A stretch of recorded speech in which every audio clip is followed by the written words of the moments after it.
Hey, it's the Cheggers Party Quiz podcast.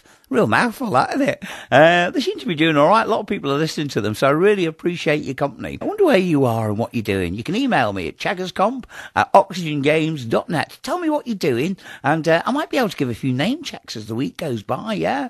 A lot of people have been asking about me in television, how I got started and all that. Why? Do you want a career in telly? If you do, you must be mad. Do you know, it's quite a long story, but I'll try and encapsulate it really quickly. I started in the business when I was about 10 years of age. I was a great fan in the old days of Des O'Connor. I used to try and emulate him at home by coming out behind the sofa with a straw hat and a cane singing.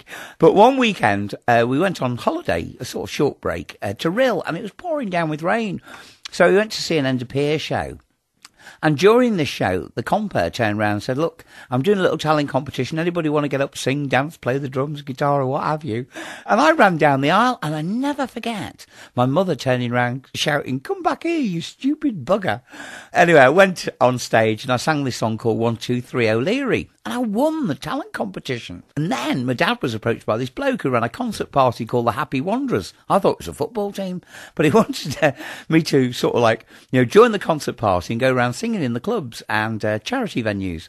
So my mum and dad reluctantly agreed to it, and from there I went on to a television show. I auditioned for a programme called Junior Showtime, which is like a whole load of precocious brats performing on children's television.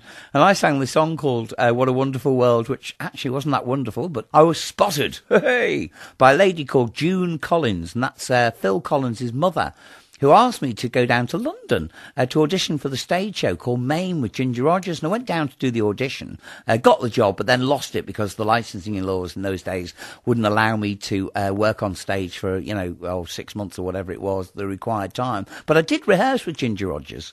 But I eventually stayed on at stage school. And whilst I was at the stage school, they used to send you for auditions. They used to send you for everything that was going. And I always remember going for an audition once, and I arrived in this room with a whole load of midgets. I looked around the room and thought, oh my God, what on earth am I doing here? And I went back to reception. I said, excuse me, which part is this for? What is it about? And the woman turned around and said, oh, they're auditioning for a 52-year-old midget in cartwheel. Oh, they'd send you for everything that was going. Anyway, I went to the toilet and I was practicing handstands and cartwheels in the loo. And you won't believe this. I went in for the audition and I got the job. And the reason being is because the producer turned around to me and he said, look, I know you're not a midget and you're not small, but he said, we can't teach people enthusiasm and that's what we want. He said, we can make you look like a 52-year-old midget. So I got the job and appeared at the Albert Hall.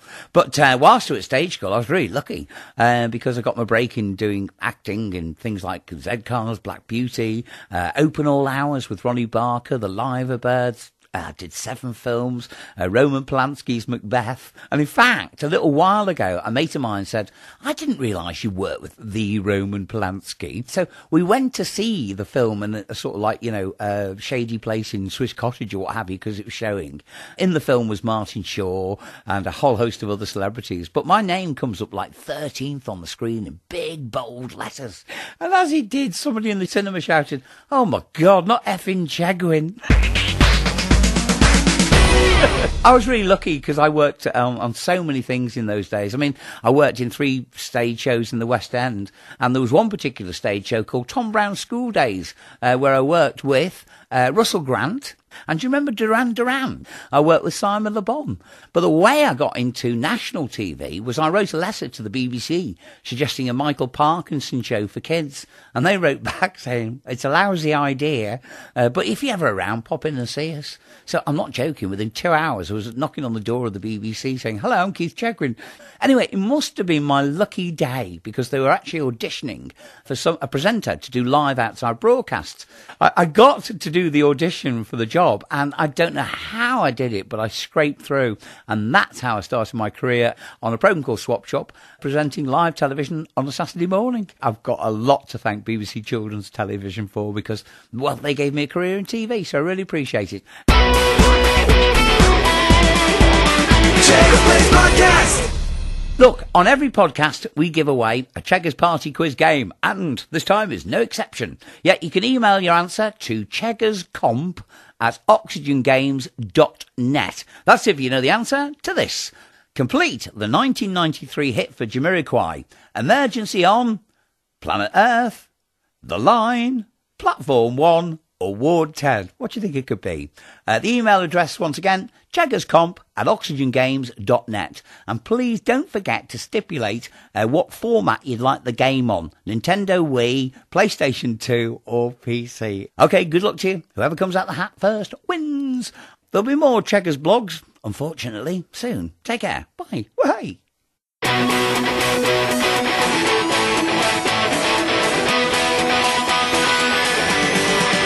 Cheggers Plays